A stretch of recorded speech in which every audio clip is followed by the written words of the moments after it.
Уважаемые друзья, находясь в магазине, я увидел, а что я увидел? Интересный дизайн стиральной машины Канди, смотрите.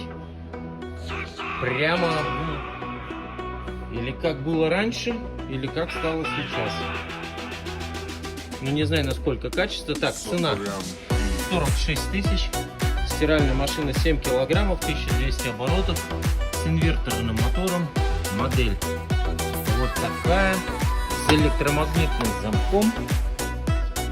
Напоминает мне стиральную машину. А напишите в комментариях, какую стиральную машину она вам напоминает. Вот у меня прямо сразу в один. Я уже вижу, какую стиральную машину она мне напоминает.